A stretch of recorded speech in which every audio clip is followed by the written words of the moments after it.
Why the foundation to your peak performance is by optimizing fat metabolism, as we call it OFM. The publication of the FASTER study was a watershed moment in both sports physiology and, more importantly, for metabolic health. The data from FASTER clearly showed humans are capable of burning a lot more fat and burning that fat at much higher intensity levels than the science previous to FASTER suggested. So why is this important? Because FASTER forced researchers to reconsider the long-held notion that carbohydrates are the end-all, be-all, and do-all for sports performance. The significance of this cannot be overstated because the ability to burn significant amounts of body fat at higher intensity levels really is a true game changer because it potentially solves the fueling challenges of carbohydrates. Now, you know what I'm talking about. The carb loading before, along with the gels, shot blocks, sports drinks, etc. during, all in an attempt to avoid the dreaded bonk of your body being entirely dependent on glucose, sugar, right? For those sustained physical activities. This is your fight or flight fuel. The conventional science even told us about how unsustainable our glycogen stores were to create that need for ever more external fueling. Brilliant marketing, that. But with this also came the GI issues of bloating, nausea, puking, and diarrhea. Once again, does this sound familiar? On top of that, harnessing your own limitless onboard energy has huge implications for your health because of this sharp reduction in oxidative stress, free radicals, right? And lactate load or lactic acid, which are caused by burning massive amounts of sugar. While the FASTER study focused on comparing a ketogenic diet to a high carb diet, it left out some key factors responsible for the actual real world performance success of the low carbohydrate cohort members. That is, VESPA and OFM. In fact, these subjects and I knew there was a lot of untapped performance data missing in the FASTER study due to the exclusion of VESPA and Strategic Carbs. This included talk of peak fat oxidation rates well over 2 grams per minute for fat-adapted runners. So since the FASTER study came out in 2015, we've been working to develop data on VESPA. An independent study with one of our top R&D team members, Jeff Browning, yielded data showing his peak fat oxidation at 2.22 grams per minute on VESPA. And in 2019, we were finally on track with a formal double-blind placebo-controlled VESPA-based study based upon this pilot data here.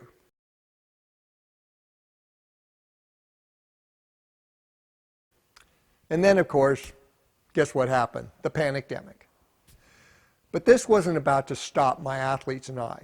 We knew from our N=1 experiences there is a lot more out there, so I took matters into my own hands and organized for several VESPA athletes to perform some basic VO2 max testing, and I want to share that data with you about what is possible when you learn to burn fat as your primary energy source. Here's a graphic representation of the raw data on energy substrate utilization with one of our R&D athletes, Peter Mortimer. Now, as you can see, the top blue line is the fat burning, and the bottom yellow line are the carbohydrates. Peter did this VO2 max fasted plus only taking VESPA. And not only did he go well above 2 grams per minute of fat oxidation, but averaged 2 grams per minute for over 10 minutes. And he never crossed over into burning carbs during the test, right?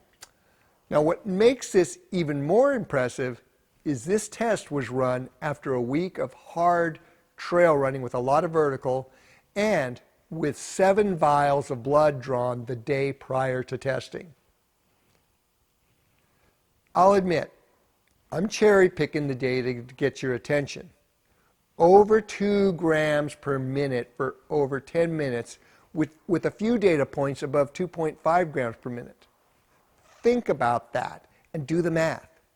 Even dialing it back, the intensity to a sustainable level, this fundamental shift to fat as fuel completely disrupts the conventional fueling science to a sustainable one without GI risks. The athletes we work with broke the 1 gram per minute ceiling with faster. We now have data showing fat-adapted athletes can go well over 2 grams per minute using Vespa. Is it any wonder Dr. Jeff Volek stated, "You guys are leading the science"? That's because we are. So, what does this mean for you? What this means is you have unlimited energy on board to tap into without the sacrifices and potential risks of traditional fueling. For Peter, using Vespa has helped him to win the 2022 HURT 100, and he was second overall at the 2021 Cocodona 250 without the ups and downs of bonking nor the GI issues, all while juggling a family and a high-stress job as a medical rep / technical advisor. But don't take my word for it. Listen to what Peter has to say here. You know, being a fat-adapted athlete is awesome. It's changed the way I'm running. Vespa has definitely enhanced that. I've been using it for about 5 years now. I take far less fuel and rely more on my fat stores during the races. Overall, whether I'm just walking around or if I'm tired and need a little caffeine bump, so to say, popping a Vespa just brings you right back. I've been in races where I've just been hitting low points and then pop a Vespa and it brings me straight back without that bonk. So the run today, I've definitely, I guess part of it, knowing what I was getting into and what I was going to experience, changed the way I run a little bit. Again, the pace being dictating by the treadmill of how I run, but overall the Vespa made me feel like $1 million. When I hit the 9 mile an hour mark, I was ready to get this thing going. I pretty much feel like I warmed up leading up to where the machine tapped me out. So, if you're finding it difficult to perform and hit your best due to bonking or GI issues, you might want to consider starting to optimize your fat metabolism, just like Peter has. Connect the dots. The data doesn't lie, and real-world results are ultimately what you are seeking. You will then realize the source for metabolic health and performance is right here. Like many of our athletes, you can just simply start your journey by grabbing a 12-pack of Vespa because you don't have to change a thing except add in the Vespa. Then begin to explore your limitless potential for higher health and peak performance. We have more compelling data to roll out and are continuing testing because we have learned so much from this initial round. If you want access to the data and be kept abreast of the latest information, register here at this link. And now I'm going to close with another real-world result we just had by Jeff Browning. At the end of this video is a link of Jeff setting an FKT. If you don't know what FKT stands for, it's fastest known time. And this is a FKT for a double rim to rim to rim crossing of the Grand Canyon. And he was covering 85 miles with approximately 22,000 feet of elevation gain and loss, and did this in less than 18 hours. all at the age of 50. If the science and data don't convince you to grab a 12-pack of Vespa, perhaps Jeff's epic journey will inspire you to start your epic today. Once again, the data doesn't lie, especially when it translates into real-world results. Current R5 FKT is 19 hours, 29 minutes, and 15 seconds. I'm hoping to go sub that time, preferably sub 19 hours.